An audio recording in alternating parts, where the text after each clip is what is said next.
joining us on the broadcast to talk more about a statewide movement that is protesting the governor's executive order is the president of the Constitutional Coalition of New York, Nancy Orticelli. Nancy, thanks so much for joining us today. Thanks for having me, Justin. Glad to be here. First, I want to ask, what specifically is your group and the anticipated number of citizens who would come out to support the message taking a stand against? Well, our group is called the Constitutional Coalition of New York State, and we started a couple years ago in response to the SAFE Act, and we morphed into more of a constitutional group because we believe that our rights are important, every single one of them, not just the Second Amendment. And so what we do is we basically hold forums, we hold monthly meetings, we have a radio show every month on 1440 AM WJJL, where we teach the Constitution, we teach people their rights, and we just educate. That's what we do, and we take a stand. So that's who we are. So how did this movement come about in regards to the response to New York's COVID restrictions? Well, if you know the Constitution, you would know the First Amendment. And the First Amendment guarantees our right to movement, our right to assemble. I do know that when the Founding Fathers did write the Constitution, they didn't put in the clause unless there's a virus. And I understand that people are upset. I'm not saying coronavirus is not real. It is a very real and a very dangerous thing. However, there's a lot more at stake here. When we start giving our government permission to suspend certain God-given rights written out in our Constitution, that's a slippery slope. And you don't know if that's going to be rolled back after this is all done, or if it's just going to be the new normal, as they're saying. Quite often you hear our illustrious Governor Cuomo saying the new normal, and it sounds nice, but in all actuality, it's very dangerous to go down those slopes. So what we're doing is we're partnering with community outreach initiatives. There's no one leader to this protest. It's basically just a bunch of citizens and patriots coming together to say, let's open New York State. We understand that there needs to be a slow opening, but we need to start opening it now. When you have stores such as Walmart or Target or grocery stores allowing people in, but you can't go and ride in your boat and you can't go to your campsite, those things don't make sense. Those things do not have any logic. And I understand that we're trying to flatten the curve, but if you listen to our governor yesterday, he said we'd already reached that peak.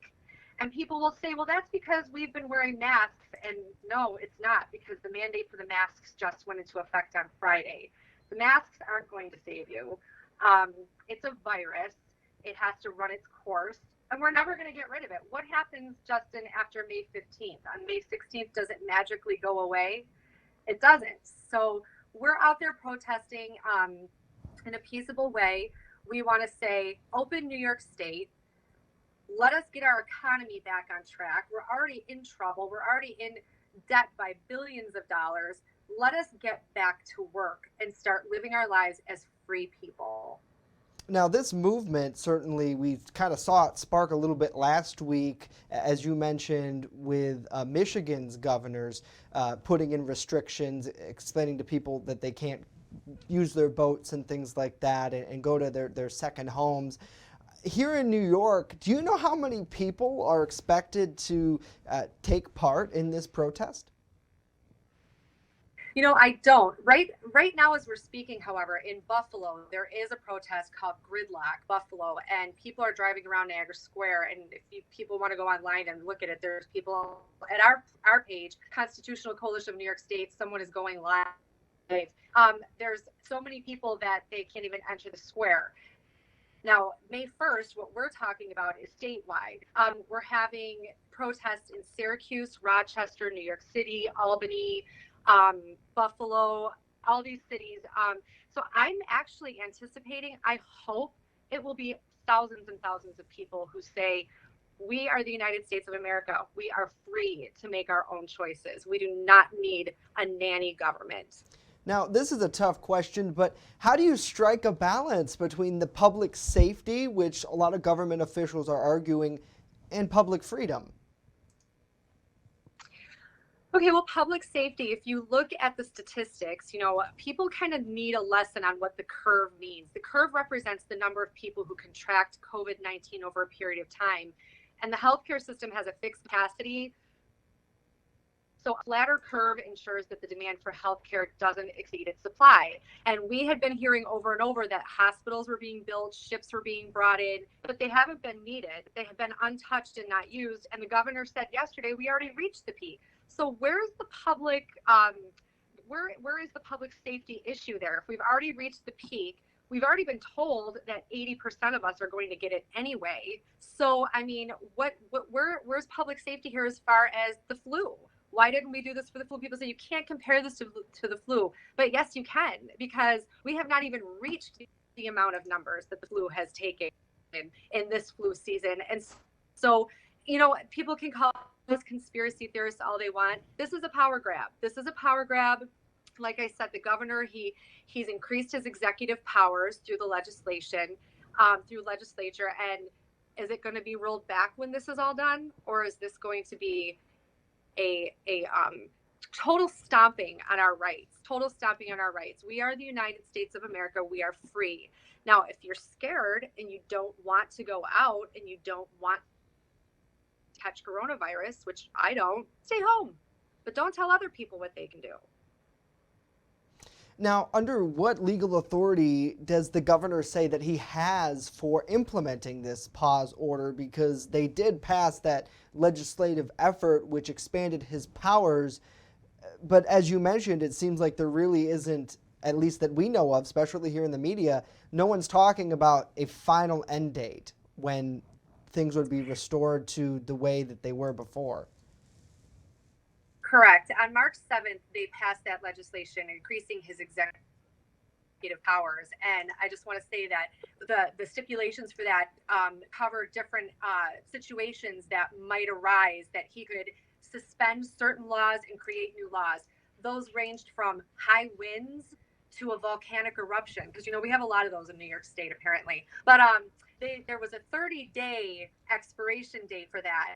And that has come and gone, and they did away with it. So right now there is no expiration date for when these powers of his end. And what it's going to take is it's going to take an active legislation to go in and say, okay, now it's time to end the governor's executive powers. However, he's a Democrat, and we have a Democrat majority in the House and Senate. So don't be surprised if it doesn't happen. Now, should there be a difference, in your opinion, between New York City and rural New York? We hear viewers on our program all the time talk about how they feel like that should happen. Absolutely, it should happen. New York City is what all of New York State's statistics right now with COVID-19, that's what it's being based upon, is New York City. That's where the outbreak and the danger is. And so what's good for New York City is not good for upstate. We are a total horse of a different color up here. And, it's from COVID-19 to everything. I mean, our school systems, everything. And I think it's time to split the state. I don't know if any of your listeners know who Assemblyman Dave DiPietro is of the 147th District here in New York, that he has an initiative to split the state. And if you don't know who he is, go look him up and help him get involved. Let's get this done. It's time that New York City stop dictating what the rest of us in the state has to do and how to live. So back to the May 1st protest event, what are you asking residents of New York to do while taking part in the demonstrations? We're asking people to come out and use your constitutional rights and use your voice. We have a voice. We forget that our elected officials are there to serve us and not vice versa. We are their boss. We the people. We're asking them to come out, wear a mask, practice social distancing, exercise on the sidewalks or a public space, or stay in your cars, whatever you want to do. And bring your signs, bring your voices, bring your, if you have bullhorns, whatever you want to do, come out and let the state and the governor know enough is enough. get us back open economically. Now, we've only seen one arrest, and it really was an arrest because of the criminal justice reforms in the way that they've changed the law now where people are getting more appearance tickets. In regards to the Pause NY in Cattaraugus County, where a woman was having a party and police cited her for violating the order. Do you know if that could happen during the protests? Is that a concern, something that's been discussed within your group? Well, you know what? I don't think that there's any norm. I don't think that there's any guidelines that we can say, oh, you know what, this is going to happen or this isn't going to happen, because this is uncharted territory. We've never been in a situation like this before. We're already seeing things happen that we never thought would happen. So it would not surprise me in the least if they would go out and start arresting people, because that's just the way it is in New York State right now. But if you're scared of that, stay in your cars, do what you need to do. But sometimes we need to take a risk. We need to take a risk to make our voice heard. What's your next move if things do not change following these protests? That's a good question. It's one of those things, again, where this is uncharted territory and we just don't know. But I mean, like I said, right now there's a protest in Buffalo happening. May 1st, we have it statewide, and I say we keep rolling it out. We keep hitting it in waves, keep going out and protesting, and making our voice heard. Vote.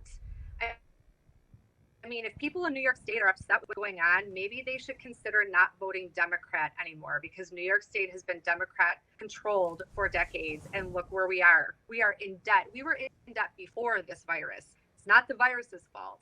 The Democrats have been in charge, and it's time to take the state back.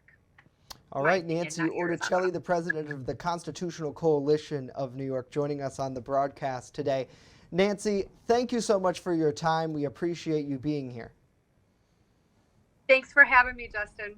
And a reminder, viewers, Jamestown's protest is scheduled to take place at 3 p.m. at Dow Park. That's 601 Cherry Street across from the James Prendergast Library on Friday, May 1st. WNY News Now plans to attend the event and will be live streaming from there.